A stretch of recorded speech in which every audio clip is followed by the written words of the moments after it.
Yeah, let us start and move forward.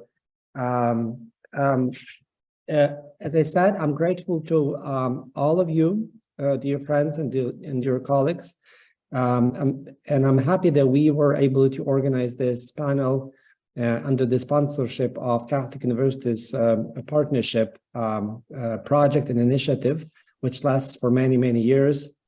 And I'm hopeful with regard to our future projects and focus on resilience and recovery.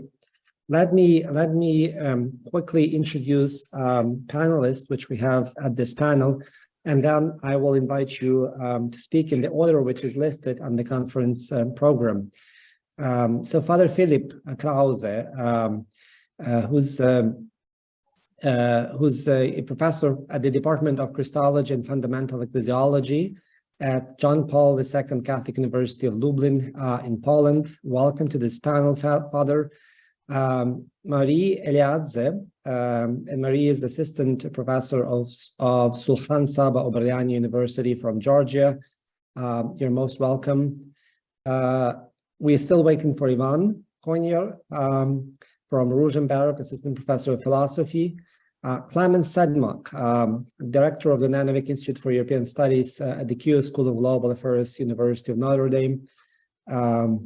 Welcome. Tamás, Ádány, head of Department of International Law at the Péter Pázmány Catholic University in Hungary. Most welcome. And Brad Safarik, associate professor in political science at the university, at the Catholic University of the West from France. With this, I'm happy to invite Father Filip. And Father Filip, the floor is yours. I may only remind that we stay within seven maximum 8 minutes time limit, so that we have some time left for questions and comments and discussion. I see that Ivan is already with us. Is that correct? Yeah, Ivan Koniar from Ružomberok, welcome to this panel. We're happy to have you with us. Father Filip, the floor is yours. Thank you so much. Welcome, everybody. God bless. It has been said for several decades that modern society evolved into information society, the one in which information is the source, purpose, and capital of many social activities. The ability to manage information means the ability to manage in social life, as well as a kind of governing the people.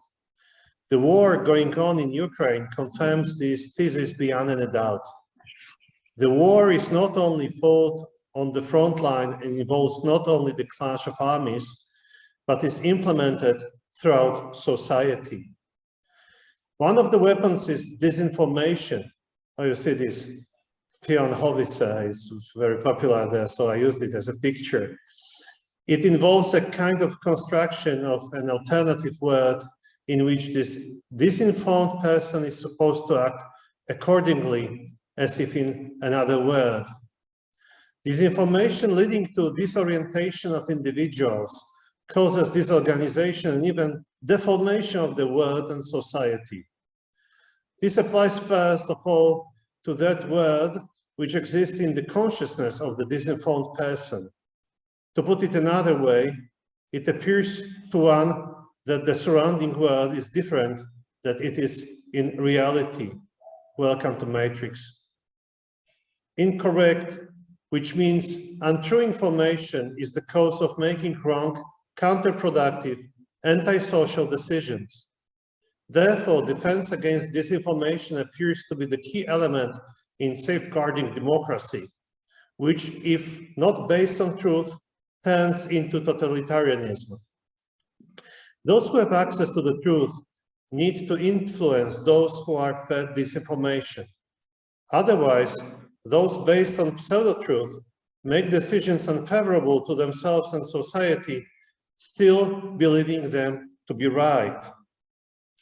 From Christian moral perspective, a person who knowingly and voluntarily participates in these disinformation activities at any level, at any time, commits a sin, the gravity of which increases as the importance of the matter to which the disinformation relates increases. Such a person becomes an evildoer, that is, one through whom evil enters the world and works here. Through him, the evil may enter the world. Moreover, an act of disinformation may be active or passive, like on one hand, fabrication of fake news, as well as uncritical acceptance and reproduction of even partial disinformation content. As we remember, Pope Francis has been criticizing gossiping on any occasion possible. As Christians, we are currently journeying through the land. Even Mr. President Joe Biden, during his visit to Kyiv and Warsaw on Ash Wednesday, had traces of ash from the cross on his forehead, which is used to mark the foreheads of being sprinkled on the heads of believers. The journey of Lent leads and focuses us on the paschal mystery of our Lord Jesus Christ. Throughout the Christian culture, probably the most known, commented, and lamented struggles for truth was the trial of Jesus. What seems to be a failure of the cross came out as victory of the resurrection. The victory which has been questioned since the very beginning with an offer of bribery and fake news instead. First, Jesus himself, through prophecies, miracles, and unprecedented appeal to his sonship of God, then the apostles, then martyrs, apologists, fathers of the church, clergy and laity, theologians, bishops and popes, parents, teachers, and in various forms of witness, the whole people of God are carrying on this selflessness focus on salvation of their adversaries through the truth of Jesus, his person and work. I believe as Christians, being questioned, ignored, oppressed, and still persecuted in many areas of the world for the cause of this truth and justice, we do have quite a background and potential in combating disinformation and lie, whose father is Satan himself. We are still being called names of liars and deceivers, as Ukrainians are being called names of fascist and Nazi. We know the pain. We seek answers and inspirations in the person and work of Jesus Christ, in faith and reason, in his cross and his resilience. If you continue in my word, you are truly my disciples, and you will know the truth, and the truth will make you free. On the side of reason, I want to believe that the shock of Russian aggression and war crimes, speaking for themselves, are the sharpest call to the Western world, who succumbed to dictatorship of relativism, as called by Cardinal Joseph Ratzinger right before him becoming the Pope. The mass murder of the innocent, massive theft, and other atrocities can no longer be mere the opinion or the point of view or narration. We need to go back to the concept of truth, due to defend whatever dear to every human, regardless. Thank you so much.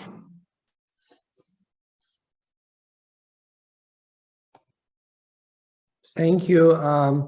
Thank you, Father Filip, for presentation and for sharing theological or reminding us of theological and biblical implications and assumptions, and for focusing on the idea and concept of truth. Let's move forward. I'm happy to invite Marie Eliadze from Sulkhan Saba Orbeliani University in Georgia. The floor is yours. You're most welcome to share your thoughts. Hello, Vladimir, once again, and hello, everyone. I'm pleased to take the floor and discuss my ideas with you. Once again, it's a great pleasure and honor for me to attend this conference and give my presentation. I do not have a PowerPoint presentation, but I will try to discuss my ideas directly with you. So in my presentation, I will focus on the European security architecture after the Russian invasion of Ukraine and Russian aggression against Ukraine. And I will try to link it to the issues of resilience and democracy, because Russian aggression is all about suppressing Ukrainian resilience and Ukrainian freedom, in my view.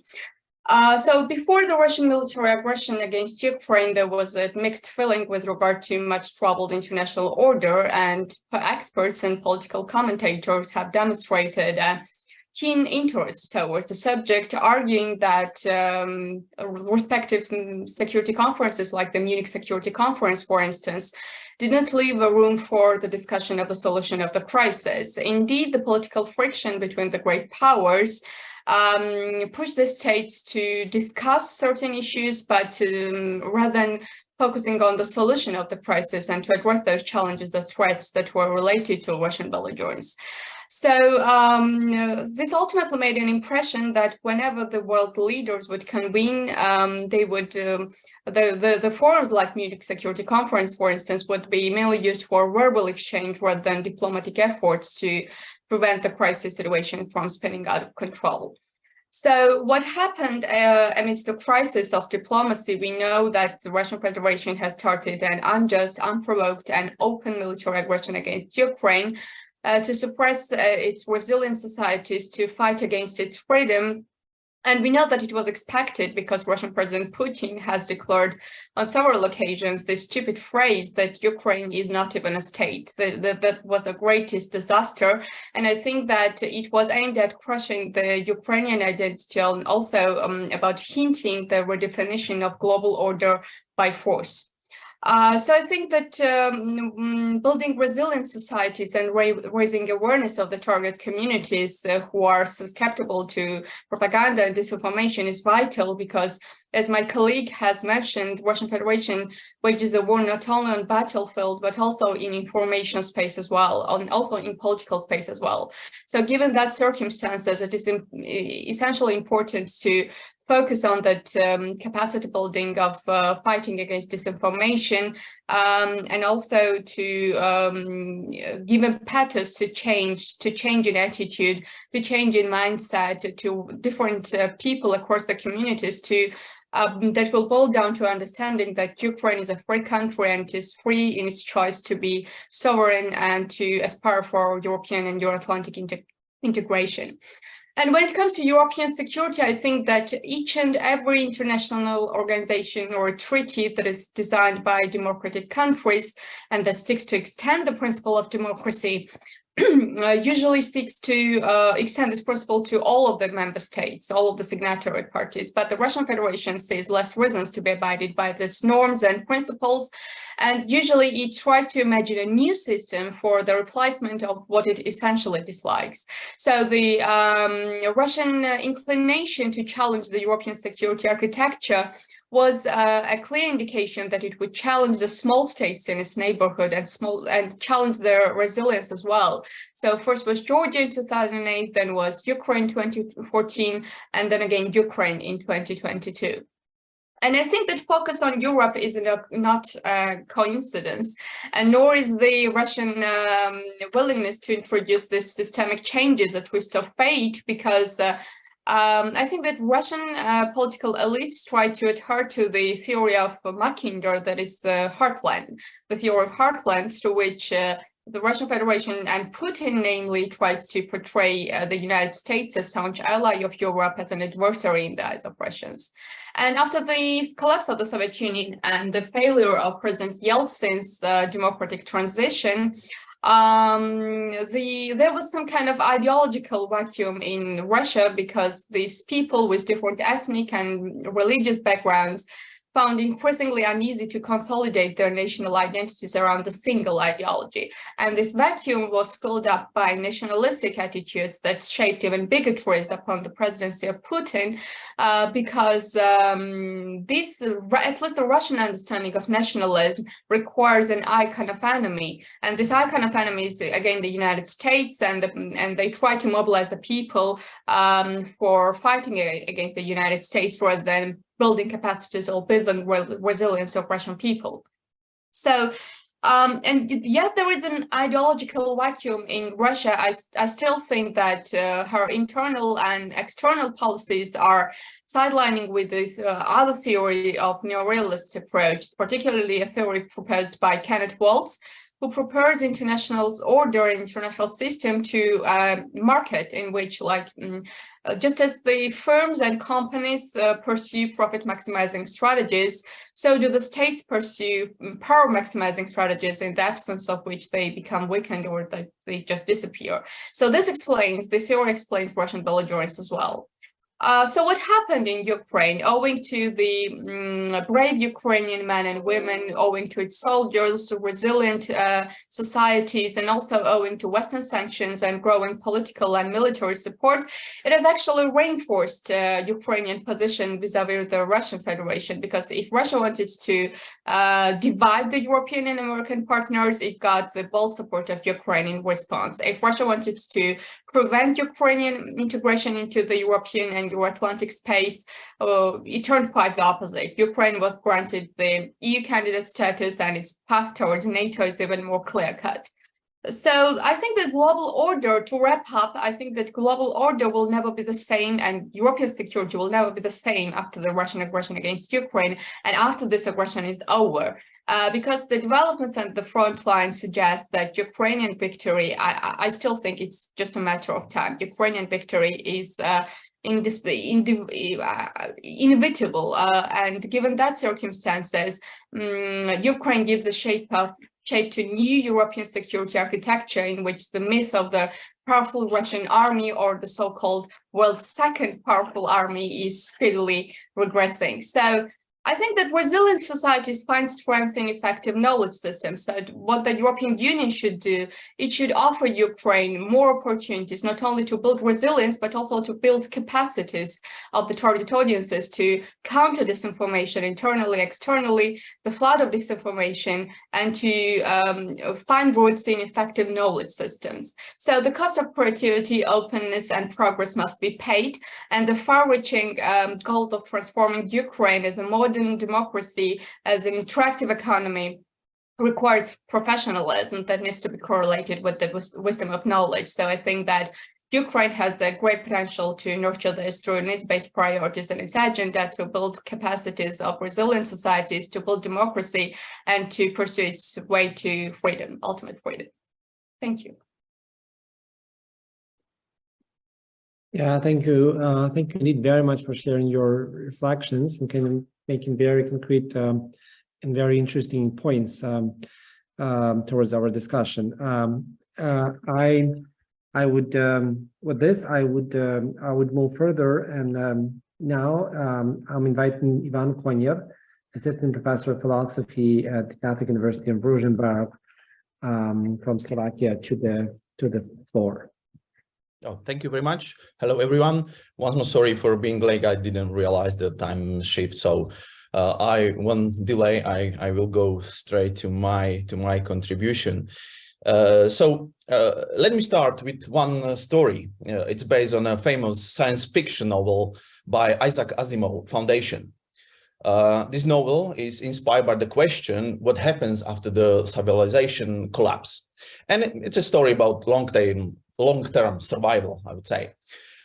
In the far future, genius mathematician Harry Seldon calculates that the mighty galactic empire will soon collapse, and there will be dark age lasting 30,000 years. However, Harry Seldon come up with a plan to significantly shorten this period and create new civilization. On the periphery of the empire, on the planet Terminus, he establishes the Foundation, a small community of people, mainly scientists, to work on scientific encyclopedia. I don't want to spoil it, so I'll just say that the story follows the gradual development of the Foundation, and it's told through the several major crises. However, Harry Seldon was able to foresee these crises. Before his death, he recorded hologram messages, which are timed so that they appear at the time of a crisis and explain to the residents why the crisis is happening. Each crisis represents a moment for the Foundation in which it must adapt and change. So, okay, what's the point? Yeah, seldom crises show how important resilience and adaptability are in time of crisis. The foundation had to be able to adapt to new situation. At the same time, it had to have enough wise leaders who could solve problem and keep the foundation together. Okay, back to reality, back to the present. The European Union and the democratic states of Europe have been going from one crisis to another for almost 2 decades, starting with the constitutional crisis 2005, followed by the debt crisis, migration crisis, Brexit, pandemic, now the war, and all against the backdrop of the climate crisis and artificial intelligence challenges. The EU project doesn't have its own Harry Sheldon, who could predict crises and explain their meaning. However, one of the founding fathers of the European integration project nevertheless predicted the future. In his memoir, Jean Monnet writes a now well-known sentence, I would say, Europe will be built through crisis and will be the sum of their solution. I think that in this idea, not only the European understanding of resilience is embedded, but it can be applied to the whole idea of democracy. Resilience is a system's ability to absorb disturbances and reorganize while maintaining its function, structure, identity.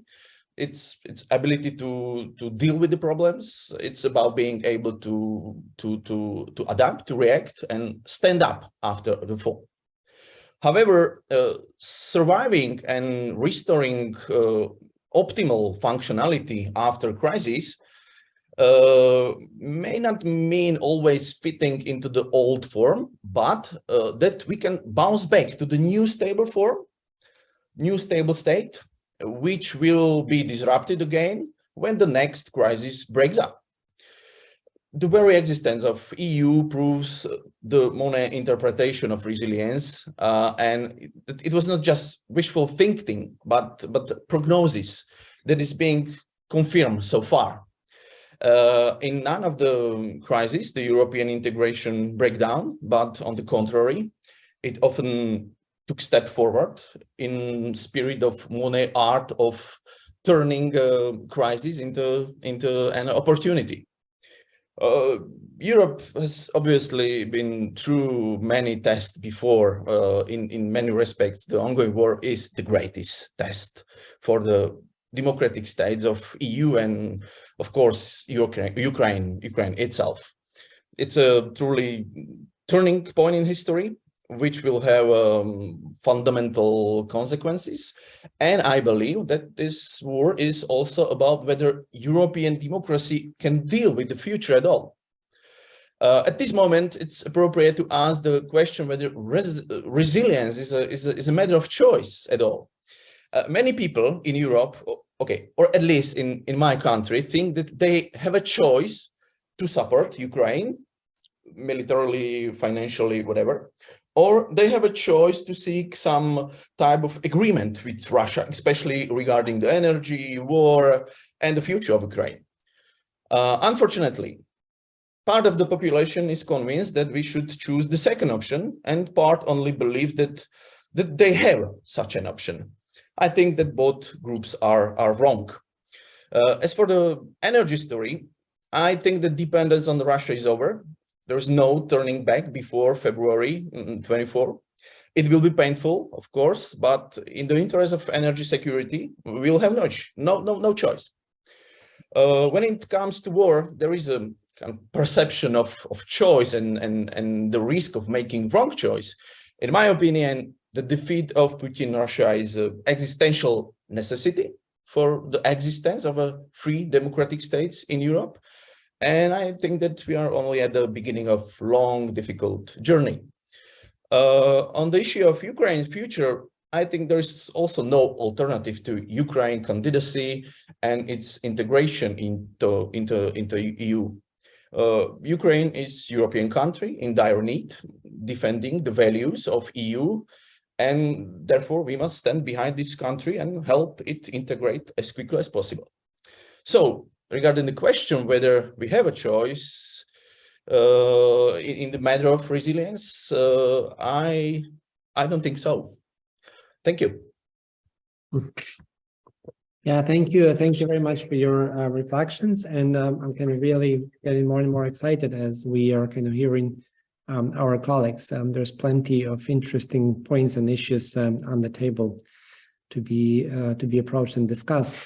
I'm happy to invite Clemens Sedmak, director of the Nanovic Institute for European Studies at the Keough School of Global Affairs at the University of Notre Dame. Clemens, the floor is yours. Thank you so much. Thank you for having me. It's an honor. When I was invited to contribute to the panel, I thought about the speech act theory. When Volodymyr said, let's have a panel to explore resilience and democracy, the very act of saying that in the midst of a war is an expression of resilience and democracy. And you have all my humility and all my respect for making this possible. I will have 3 points. I will start with foundations, then move to basic risks and protection factors, and then present 4 tentative insights. The foundations about resilience and democracy, where are we? In a 2021 essay, Vanessa Bose and colleagues talked about democracy being under a global threat. Over 20% of countries in the world and 1/3 of the global population are now, 2021, experiencing substantial and sustained declines in democracy, amounting to a wave of autocratization. Since 1992, 36 democratic regimes have broken down. And if we think of some of the developments with right-wing populism, Trump's United States, Orban's Hungary, Bolsonaro's Brazil, Duterte's Philippines, Erdogan's Turkey, the thesis is confirmed. Being reminded of the fragility of a good increases the perception of value and the readiness to fight. So being reminded of the fragility of a good increases the perception of value and the readiness to fight.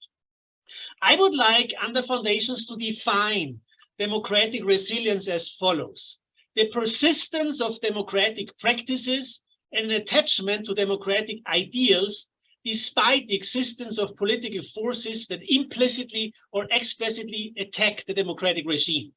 So democratic resilience, the persistence of democratic practices and an attachment to democratic ideals despite the existence of political forces that erode those. Let me put it this way. So it's basically the ability to resist the temptation to concentrate power. The ability to resist the temptation to concentrate power. It may be useful to distinguish 2 types of democratic resilience: onset resilience, states that do not even allow an undermining of democracy, and breakdown resilience, states that fight back once a breakdown of democracy has happened, such as in South Korea between 2008 and 16, or Benin from 2007 or 2012. So onset resilience versus breakdown resilience. It may also be useful to distinguish 3 questions: resilience of what, resilience to what, and resilience for whom, when we talk about democracy. My response to these questions, resilience of what, to what, and for whom, may be resilience of institutions, processes, and the people themselves, resilience to the erosion of freedoms through power ambitions, and resilience for the people, the neighboring countries, and actually humanity. And what we see in Ukraine these days is not a war between Ukraine and Russia. It's a global threat to human dignity and freedom, as was mentioned before. So that's my first point about the foundations, my comment about the threat to democracy, the definition, and 2 distinctions.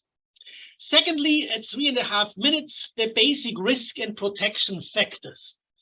So I see 4 main risk factors threatening democratic resilience. First, the perils of presidentialism and the management of power. Again, concentration of power is a major risk. Second, economic factors and experiences of deprivation. If people are desperate, they are much more easy falling prey to autocrats. Thirdly, the challenges that call for robust responses, such as COVID-19 and ecological challenges. We have seen an erosion of democracies worldwide during the pandemic. And fourth, neighborhood effects and diffusion effects. If one country falls to autocratization, the danger that neighboring countries are affected by that increases. So these would be 4 risk factors: perils of presidentialism and concentration of power, number 1, economic factors and experience of deprivation, number 2, challenges that call for robust responses, number 3, and neighborhood effects and diffusion effects, number 4. When I think about characteristics of resilient systems, I cannot be very original. The literature gives us the lists. I just mention diversity, effective institutions, acceptance of uncertainty, ability to adapt and innovate, community participation, preparation for change, high equity, social values. These are the lists that you're familiar with. Similarly, lists about sources for resilience for democracy, such as political culture, rule of law, party systems, free press, and civil society. I would summarize that by demand democracy and value democracy. Democracy is resilient and strengthened if there is a demand for democracy, if people value democracy. So this is my second point, some of the protection risk factors. And let me move at 5.5 minutes to my 4 tentative insights. Insight number 1, resilience has a cost. Building resilient capacity necessarily involves prioritization of resources and sacrifices. There's a cost. There may even be a moral cost attached to resilience of democracy, protecting democracy with non-democratic means.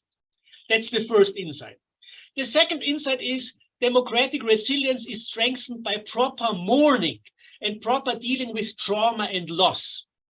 Simon Stowe wrote a book about mourning and democratic resilience, looking at the United States after 9/11. And I thought this is an interesting point. If you want to have a resilient democracy, it has to deal with loss and trauma in an appropriate way, and also tragedy. And that's where I think faith-based institutions like the Ukrainian Catholic University or faith traditions have a lot to offer. That's the second insight. The third is democracy has to be practiced in everyday life.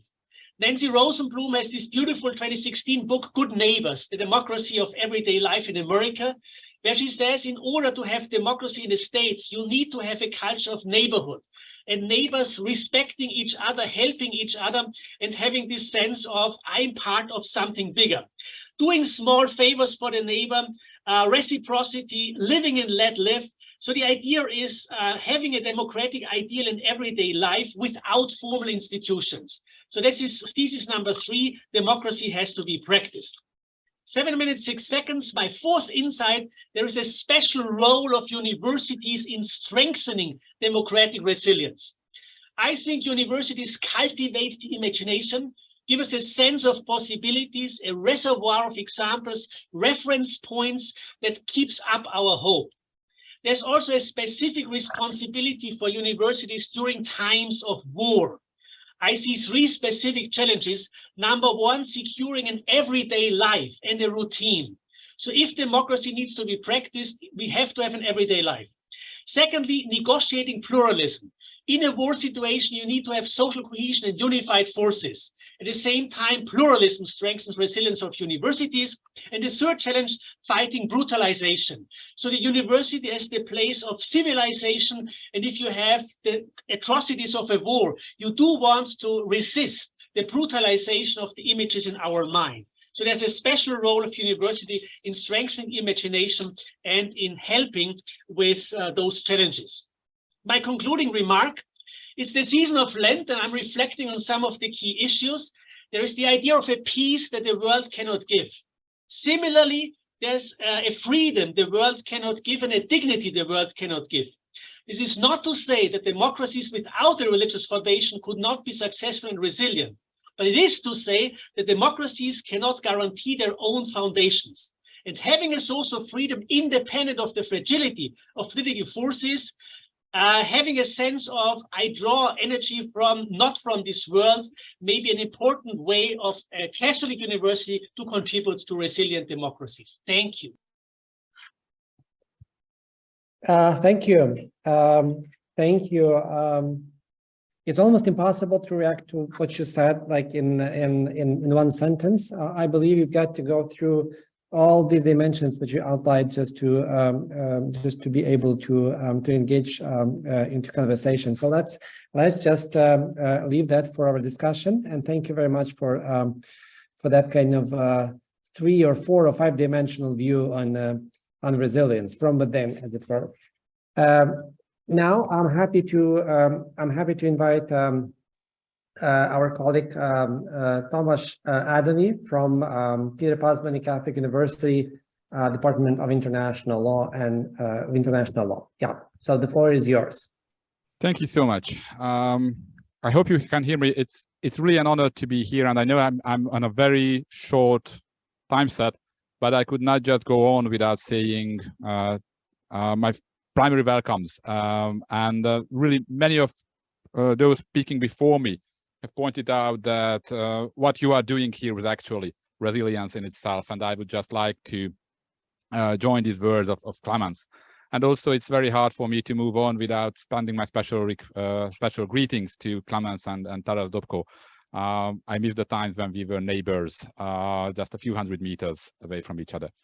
And in the upcoming generous 5 minutes I intend to speak, I brought you a problem about how international law is made and how it is unmade. Why this is relevant for resilience and democracy? Because I have an assumption that without the resilience of law, democracy is already lost. In order to prove this point of mine, I would like to get into a short assessment, and I have a PowerPoint I would like to share if you can help me with that, because yeah, not yet there. Just a second. Let me ask. Okay, I just hold on for a second. In order not to lose too many times, I just start talking, because I have a short animation in the middle, so I can do the preliminary remarks without the slides. Well, what I talk about today is international law. And it is a bit different, because in international law, the question of democracy is hard to interpret, because usually democracy is understood as a set of procedural norms, a set of proceedings by which the majority of the society can reach a consensus. My point that I would like to make is that without the rule of law, this democracy can very easily become a tyranny of the majority. And this can be very dangerous. And I would just rhyme on the first ideas that Father Krauze has presented, that at the time of fake news, and the time of organized false propaganda. Thank you. I see that I am the host now, so I would be able to share my screen. In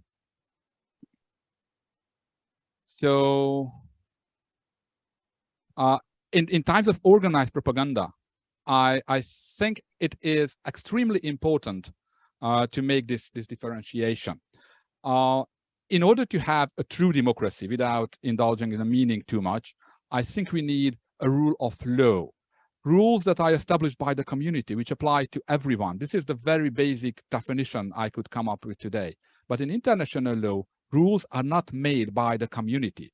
Rules are handpicked by each individual state and individual actor, which makes it a very dangerous scenario. What happens if these individuals, actors, would like to withdraw from their obligations? Why would they like to withdraw? Well, again, Ivan had mentioned something about a series of crises after crisis that we had seen in the past 2 decades. These crises all together come up with a side effect that people demand some simple, or rather simplistic answers. And a very basic simplistic answer is, guys, we are doing okay. Everybody in this country is doing okay. It's them. It's someone hardly defined foreign source which impose a number of obligations on us. But these international obligations are actually not created by an unknown independent will. It's created by the consent of the state. The state wants to be bound by this obligation. So the very simplistic message is today, at the end of the scale, we have a number of state obligations, multilateral obligations, where we are bound to comply with other, cooperate with other countries. And the simplistic message is, if we can turn back the wheels of time and turn down the number of these obligations to an arbitrarily selected date from the past, then we took back control and we are better off. I think there is a theoretical dead end until we can go back. But I think this presumption, this promise is false, because it's not just about today's international system is not just about the number of obligations. It is also the relation between individuals living in democratic societies and cooperating with each other. I mean, societies cooperating with each other. The rights of individuals, how you define the state from within, how you define state sovereignty within. It's not an emperor who has subordinates any longer. It's a state which has citizens, or citizens which have a state. So this difference in the rights of individuals is another axis. So the movement is much rather like this. And I think we start to see the price. And yet, this is a three-dimensional space, because there are completely different actors which have not been there even just 50, 60 years ago. They were not so important. Non-state actors. Do you remember what was the last time you sent a letter through post compared to the last email you sent and received? Or what about bitcoins or private military corporations? There are a number of state functions which are currently gradually being taken over by non-state actors. So my concluding point is that turning down the number of obligations has impacts on every axis on this field. And it's much more dangerous than it looks like for the first sight. Reaching my conclusions before my 7-minute deadline, I would say that today we reached a point when the exclusivity of state sovereignty is no more existing in international law. But international law is still a state-driven system. So there is a threat that states may withdraw consent. I don't know if there is a way back. But I don't know if sovereignty is in itself a value which demands protection. And I would like to close these ideas with a thought I borrow from the homily from last Sunday here in the local Catholic church where I live. It was about temptation. Temptation, where the most dangerous temptation, the first temptation of our Lord, is about making something which looks like good. Give bread to the poor, turn this stone into bread. And sovereignty in international law is a good thing. Independence is a good thing. But when it becomes the only value, it may become a very dangerous temptation. Thank you so much for your kind attention. And I think it's very much overdue from Hungary, going to Ukraine. Serdeczna dziękuję. Spasibi, guys. Thank you so much. Szívből köszönöm. Yeah, thank you. Thank you very much for sharing your thoughts and reflections. Again, I mean, that's very, very stimulating in terms of thinking about the present situation and the questions we might or should raise in moving forward. I'm looking forward to our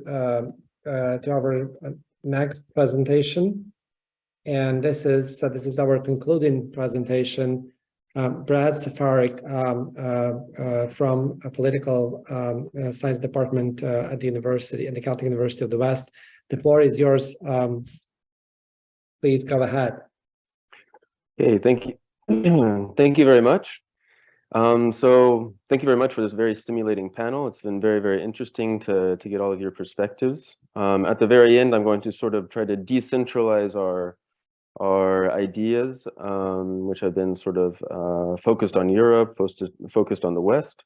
And here we're gonna, the title of my speech is Recalibrating African Engagement to strategically strengthen democratic ideals. So we're going to be talking a little bit about the perspective of Africa and all of this larger question of resilience and democracy. So first of all, I'd also like to take a few seconds of my time to thank you for allowing me to participate in this important discussion. And I also would like to salute the resiliency of the Ukrainian counterparts to continue advancing knowledge and looking to improve the world while their country is locked in this brutal world of aggression.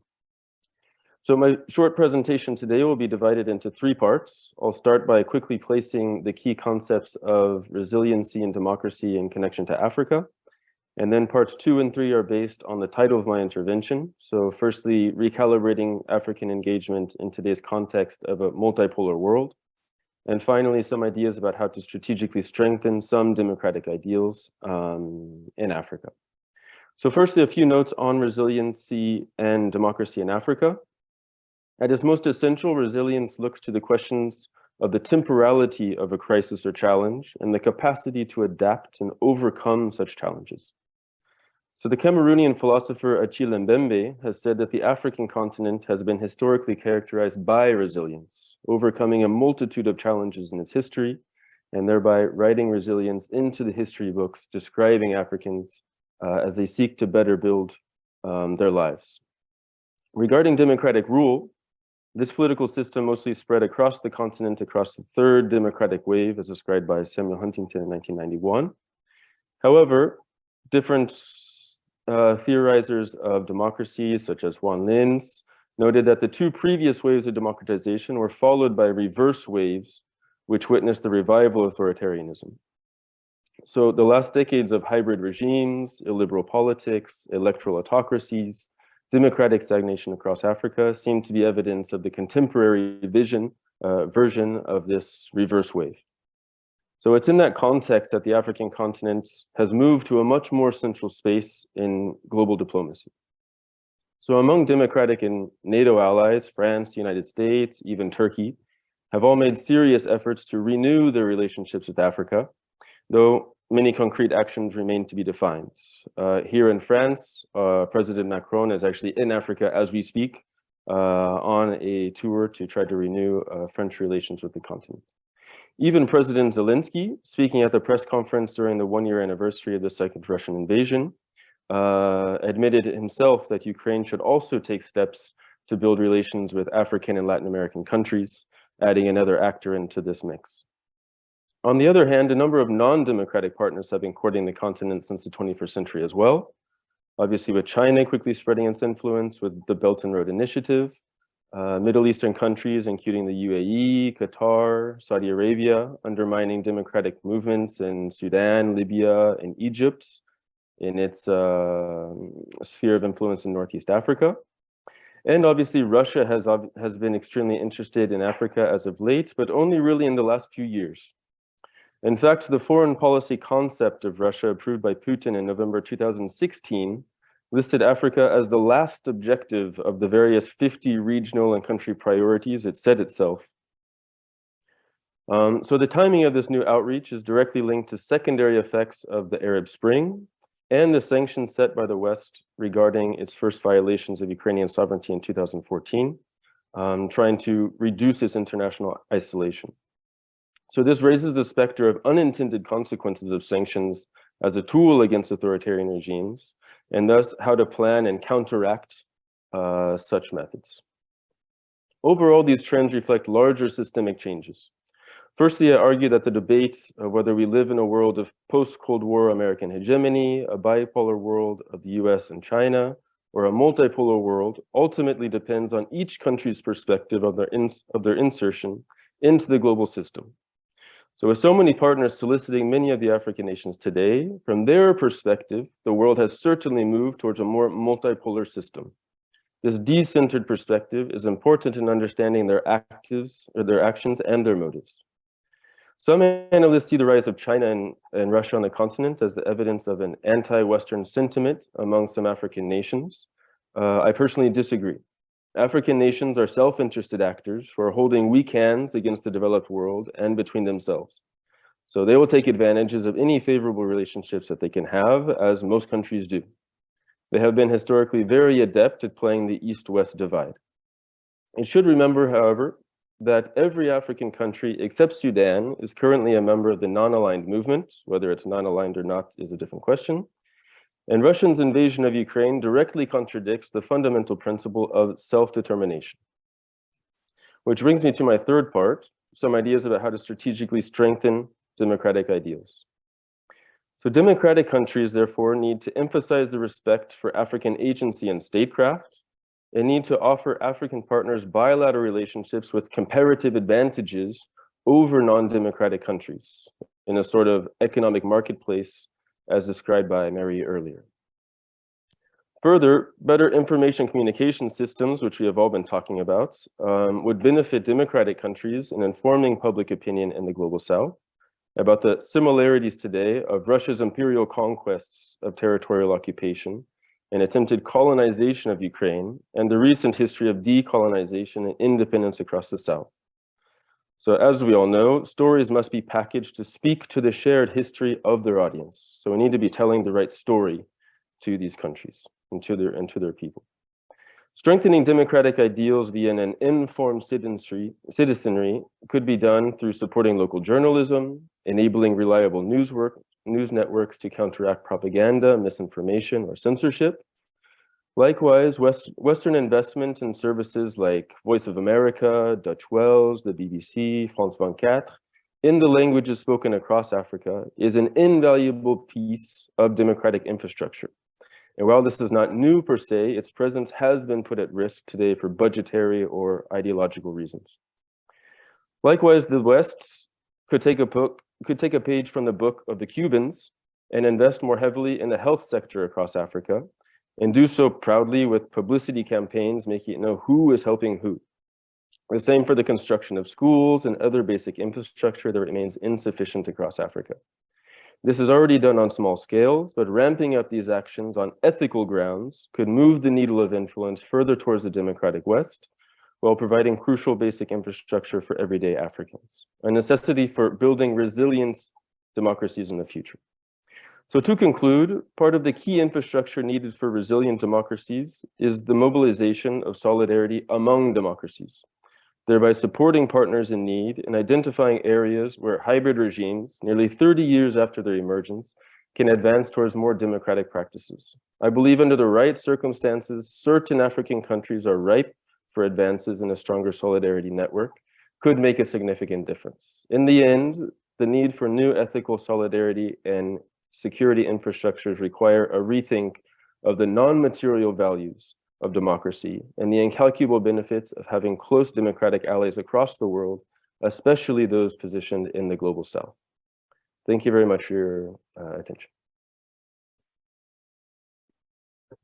Yeah, thank you very much. I'm indeed very grateful to all of you, and I'm also grateful for staying on time. And now we have about 30 minutes for questions and answers and conversation. Is there any question among our colleagues in the audience, please, or panelists themselves? You are most welcome to ask or comment on what was mentioned here at the panel. Clemens? Yeah, I just wanted to ask our Ukrainian friends in the light of Safarik's presentation, colonizing and decolonizing and the resilience that came across through the decolonizing movement. Do you think that this is helpful for the Ukrainian situation to borrow from the decolonizing discourse when it comes to resisting the colonization efforts through Russia? Yes, I may just say a few words, and if some of my colleagues would like to pick up on this, they are most welcome to say. It's interesting, but very recently, just about a few days ago here, we had a kind of a seminar on decolonization. That was the issue. That was the topic here, and I think we have a kind of multi-dimensional situation presently. So there is a kind of military aggression, which we can withstand now, and we are kind of very hopeful with regard to eventually kind of overcoming. overcoming that military aggression. But there is something, but there is still kind of very much left, which is not kind of combated by military aggression, in fact, and think like Russian world in sense of kind of ideology. As a matter of fact, this is something which is so much kind of widespread, and it will probably most likely survive this war in the sense that that kind of idea will be still kind of very much strong and powerful. And I think that also the idea of kind of colonizing and the idea of rather kind of decolonizing it will still kind of remain very much kind of important. And that idea of kind of decolonizing minds of the people, kind of that's kind of anti-imperial movement. That's still something which still has to be achieved, basically. So this won't stop, won't disappear after the military victory of Ukraine, and this is where I think this kind of conversation might be of interest. I'm seeing Taras's hand, so Taras Dobko, Ukraine Catholic University, please go forward. Yeah, thank you everybody for your contributions, and thank you, Clemens, for your question. So I would like to refer to your question. And, it was my experience during, 31 year of Ukraine's independence that we were like acquiring, I would say, like not self-sufficiency, but really subjectivity. Because, one of the messages, one of the most kind of devastating strategies during Soviet Union time and also during Russian Empire was to instill a feeling that whatever is modern is not Ukrainian, and whatever Ukrainian could never be, modern. That is like, our culture, our language is secondhand. It's a provincial, place, and nothing. So history couldn't happen here. So and I think for example, I remember very well when first movies were translated into Ukrainian, and at the beginning it was even unusual to hear, because we were used to hearing watching movies, foreign movies translated in Russian. But the first translations into Ukrainian of some philosophy books, they were clumsy. They were really I'm saying now Google Translator probably would do better than the first translations, but we should have been patient. And then I saw how language also developed, and so it was an experience of really getting agency, I would say. And I think this war experience accelerated it very much, made it also more massive, not only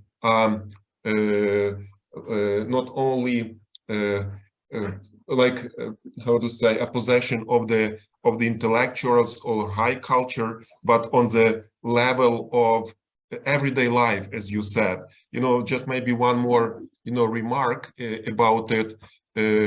Recently Anne Applebaum and the Ukrainian journalist Natalia Humenyuk published an article where they related experience of people in the occupied Ukrainians in the occupied territories who were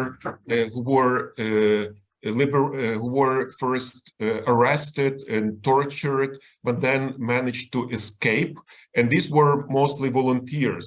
And what they related, how Russian occupiers couldn't understand their motivation. Somehow they thought that why they became volunteers and started helping, their communities, that the reason probably was that there is some secret organization that kind of has strings and pushes these strings to direct the activity. Because for these occupiers it seemed that the only there are two kinds of motivation, either from fear of being punished, or you want, to earn some money. And they couldn't understand that some motivation could arise, because you care for other people, you care for the common good, and this is what makes, democracy really efficient. Thanks.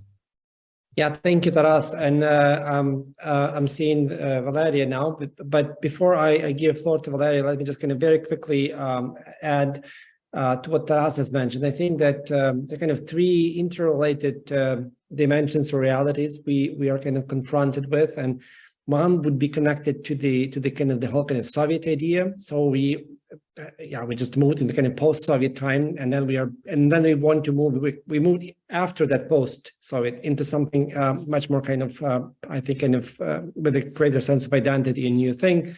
Then there was that communism thing, which was kind of part of that former kind of life, and then post-communism is something moving beyond that post. I think we kind of jumped in a way over there, but then kind of we are kind of seeing that the colonial and kind of post-colonial thing. So that still kind of keeps us, that the kind of imperial drive holds Ukraine, and not only Ukraine. Hopefully that's the kind of the final battle which has to be kind of confronted and which has to be won. Valeria, the floor is yours, please.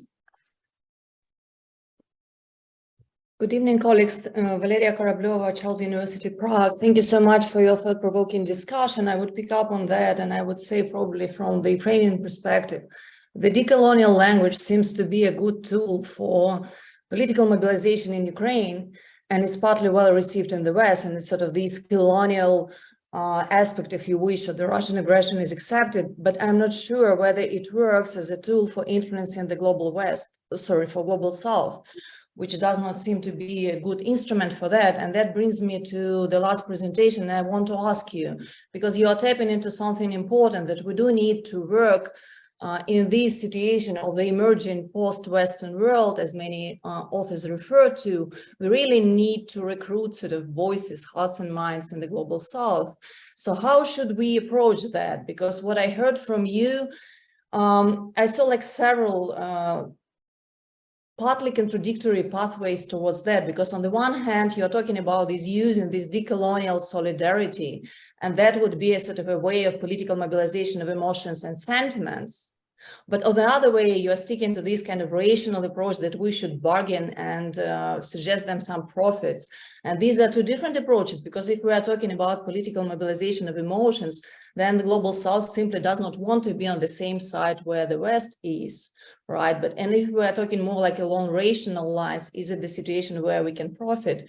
And that brings me to the second question. What do you think is the role of the so-called vaccine diplomacy in these developments and in the reactions of the global South to the war in Ukraine? Because as we remember, there were these like quite tense negotiations about these distributions, the vaccines against COVID, where Russia stepped in with Sputnik, distributing it in Africa and elsewhere, while the West retained at least the first waves of vaccines for their population, which reinforced these cultural hierarchies and these legacies of colonial times. So I wonder how it plays out now in the current crisis. Thank you. Can I respond to the remarks? Okay, thank you very much for your questions and your remarks. Perhaps some of my ideas were a bit contradictory, but I was trying to give, obviously in 7 minutes, sort of a systemic view of how we can sort of support democratic movements and ideals, specifically in Africa, although we could obviously move to Latin America and other places too. So first of all, I was talking about sort of diplomacy, public diplomacy, and private diplomacy is also important in this discussion, wherein we can try to produce an offer among these countries that would be more interesting than the offer that is projected by China, the Middle Eastern countries, or in this case Russia.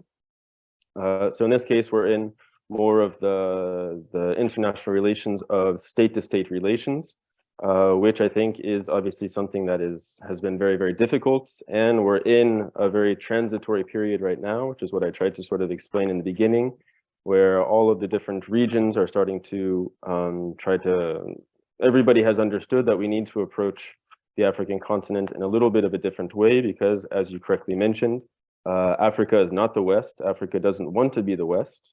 They have their own value systems, their own cultures, their own societies, but they are also happy to work with us and to strengthen their own systems via our own ability to transfer our own democratic ideals to them.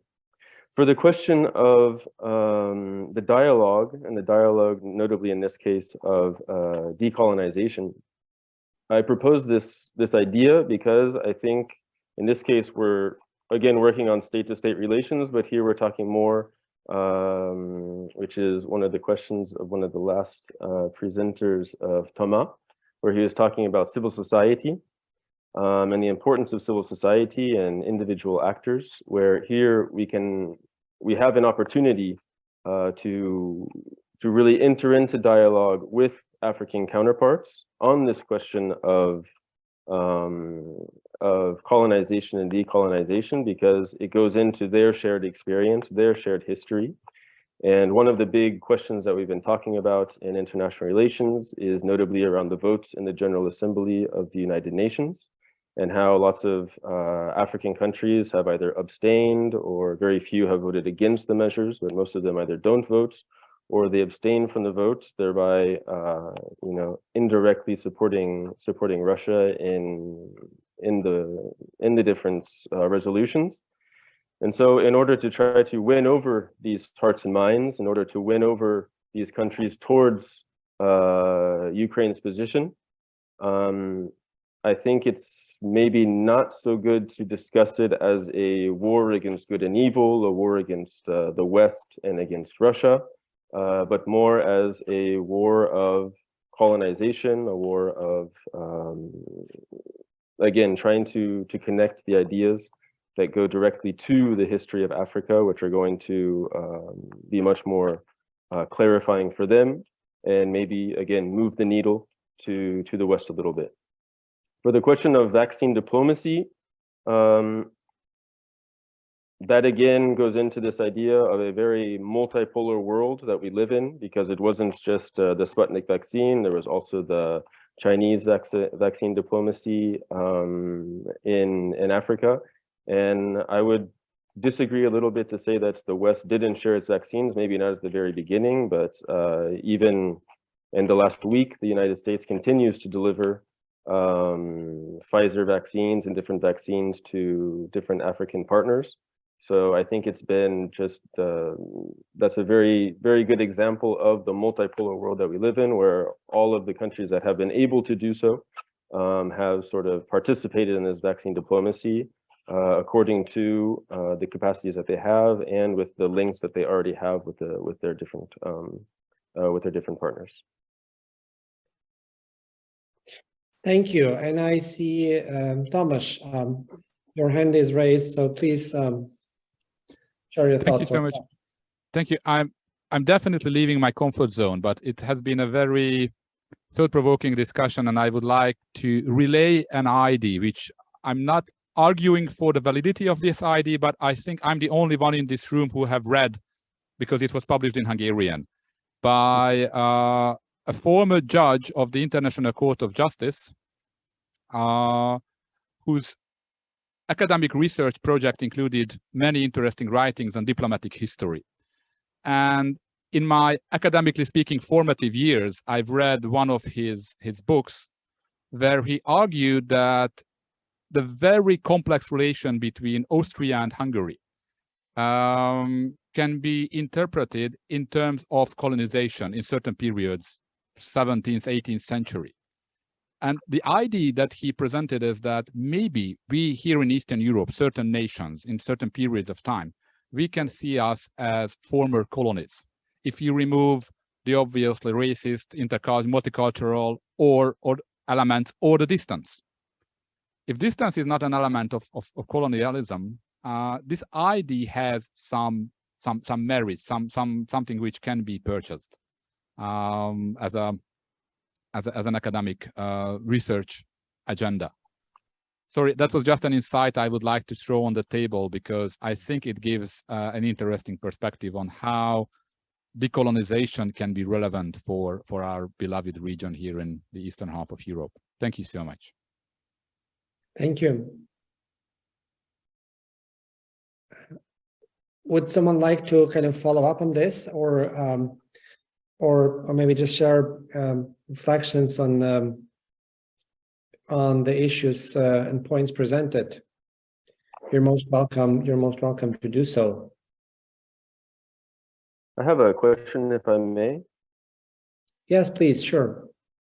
I have a question which goes towards specifically towards the presentation of Marie, but I think it also enters into the ideas that Ivan was also talking about, and then all of the other specific the Ukrainian counterparts here, which is a question about where she was talking about the capacity building, and notably in the question of sort of national ideologies and national cohesion.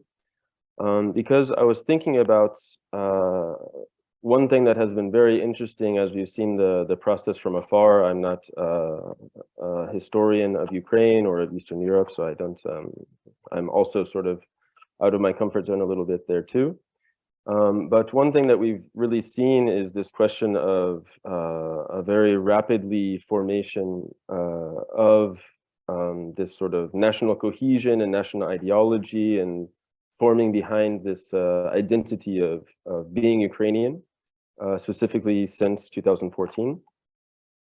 And I wanted to explore how this process has been done in Ukraine, what sort of steps were specifically taken within the civil society, within the state civil society relations. How has this sort of national cohesion been created? And this goes a little bit further into the question of the need for these new infrastructures for resilience and democracy, because currently I'm an American living in France, and I can give the sort of French perspective, where France, there's been a lot of academic debate lately about how there's sort of a fracturing of the national identity and communitarianism and different things like that, and they sort of lament this loss of a sort of unifying national identity. It's not a loss, but degradation, let's say. And so one of my questions was to know, how have you felt that this process has gone on, being a Ukrainian or studying the question? And the other question would be, do you think that this process is possible to undergo outside of a war context, or outside of a crisis of a context of crisis? Is it possible to engage in this process of national cohesion outside of these sort of scenarios? Yeah, perhaps some of my colleagues, I know Anatoly, Valeria, Taras, if you would like to respond, or just kind of start responding to this question. I can, if no one else volunteers. Because I believe, yeah, should I? Yeah, please go ahead. I think these are fascinating questions, and thank you for raising them. There is no like simple answer to that. But as far as my understanding going here is that basically we are famous for our weak institutions and captured state. And so to speak, this civic activism was in a way compensatory mechanism that was stepping into the domain where state institution proved to be dysfunctional. And there was this initial tension between the state, very much distrusted by the citizens, and then citizens stepping in and enforcing their unity to compensate for that. And that creates a very interesting dynamic, because like recent, and then the war, like the big war, the Russian full-scale invasion, what it made actually, like the most interesting effect in terms of the dynamic of national cohesion was that Ukrainians started being like more favorable towards their state because they suddenly sort of reappropriated their state. And that creates a potential. And that also created this like big scale of challenge where civic initiatives are not enough. So, and that's a very interesting situation, if it makes sense to you, that once we have like this, any challenge, civic activism steps in, but then eventually institutions might join them, must join them to find solutions in a more systematic way. So we have this very interesting dynamic and interplay between the civic activism and the functionality of institutions. And that creates a new cohesion. So I understand that you were talking probably about national unity, that it's no longer a class society, right? That people convert into Ukrainian and that we have more cohesion between the West and East and all like old cleavages. And that would be, it could be fragile after the war threat or immediate threat is gone. But what is more important for me, I believe, for the survival and functionality of the polity in the long run is this new connection between the state and civic activism. So how these like performative actions and ad hoc solutions then connect with more systemic institutional solutions, which is like the second part is more inherent in Western democracy. So I think when you were talking about France and this fragile unity is that people are too much reliant on institutions, much more so than onto like long distance interpersonal connections. And right now we have both sides at play in Ukraine, so we'll see how it will develop over time.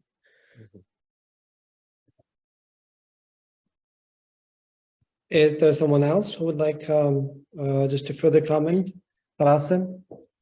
Yeah, just very shortly briefly to complement what Valeria said. I think that one of the real challenges will be to integrate people from the occupied territories when they are liberated.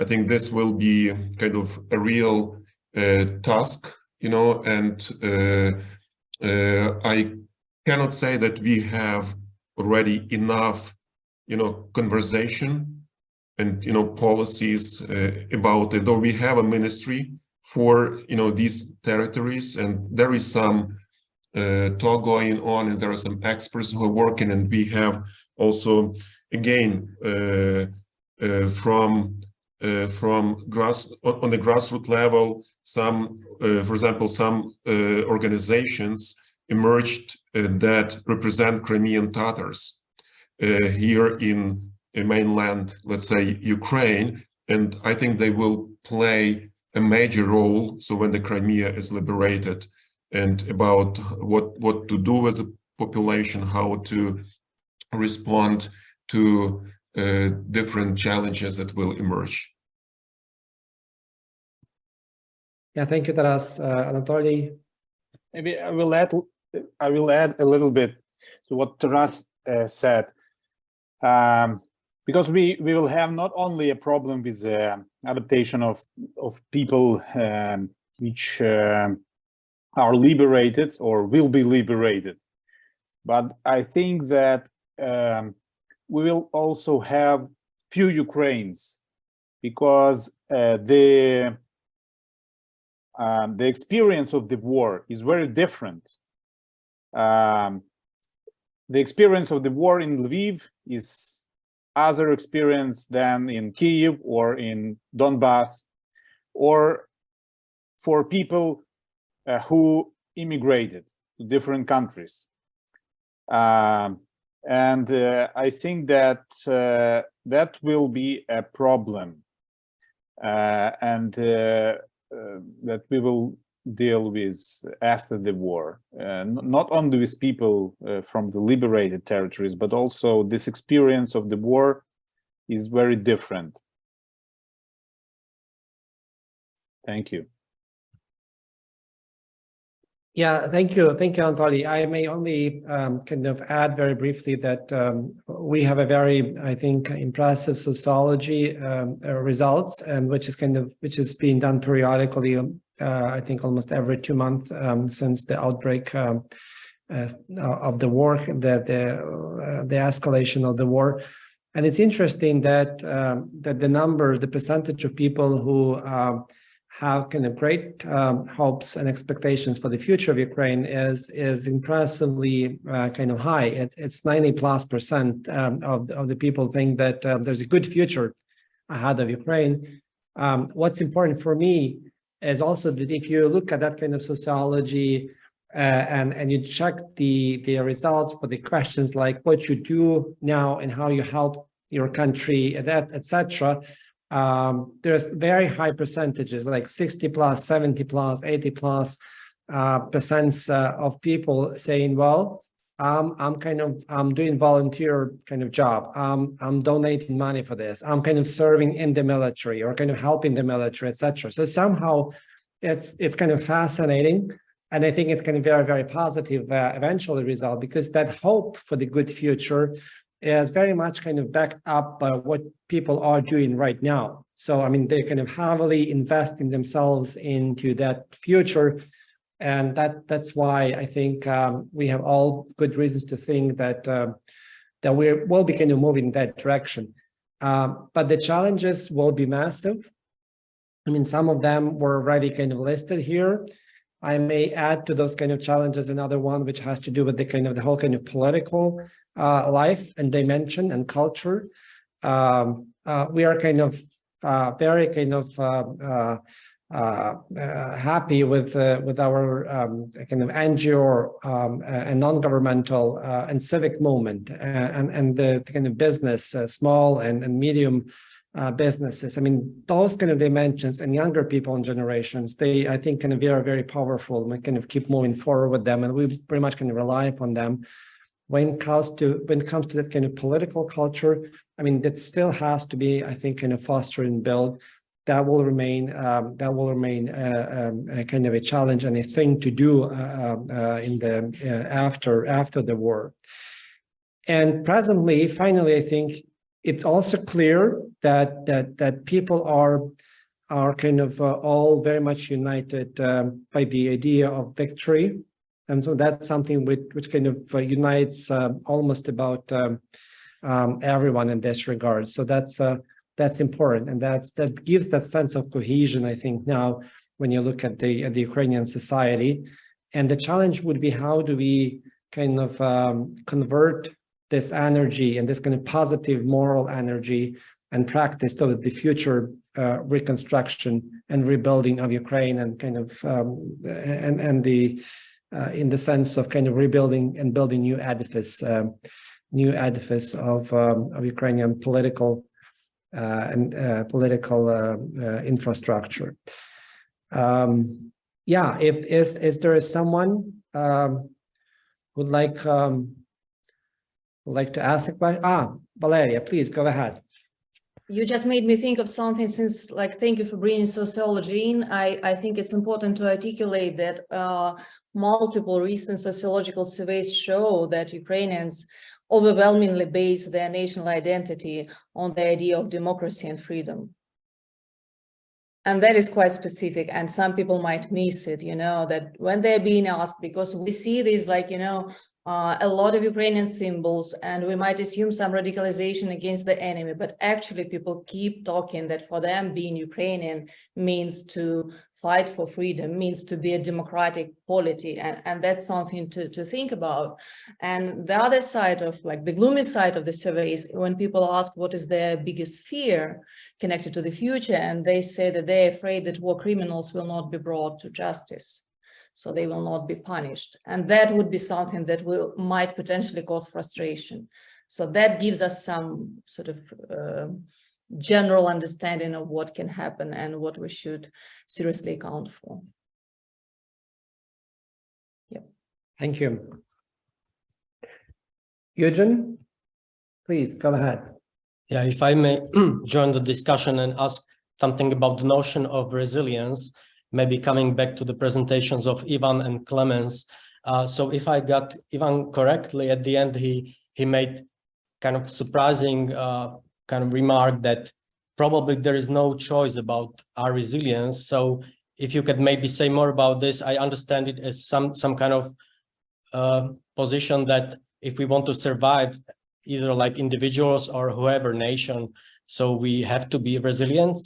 Was this the point? Or, and maybe also on Clemens, so you characterized the democratic resilience in terms of ability to resist concentration of power. And so my question is, I guess, that if I think about resilience, I don't know much about the literature on this topic, but it seems to me to have a like positive connotation that to be resilient means to survive, to face some difficulties. And is it, but since, you know, you define some kind of democratic resilience, could there be some kind of totalitarian resilience or something not positively regarded, that kind of resilience, or it's contradiction in terms? Thank you. Yeah, before you answer, I have to apologize. I didn't realize that 1 hour and a half has already passed. So we're beyond our beyond the limits, which is maybe not a bad thing to transcend the limits. But if I may ask you just to conclude our session in 5 minutes, would that be all right? And yeah, please go ahead. Clemens, Ivan, Clemens, would you start? Yeah, I'm happy to, very briefly. Thank you, Eugen. Some people have no choice but being resilient. And we know that from poverty research as well, and that is not fair. So there's an ethical issue about who has to carry the burden of being resilient. In terms of the concentration of power, I do believe the democratic resilience has a lot to do with how much power is given to whom for how long. So there can be this sense of concentration over time and concentration at one moment in the hands of one person. I did characterize it negatively. You're correct. But democratic resilience means you are resilient to the shocks and pressures that come from the concentration of power. So in this sense, that there is a positive way. And yes, to be honest, resilience is ambivalent a term.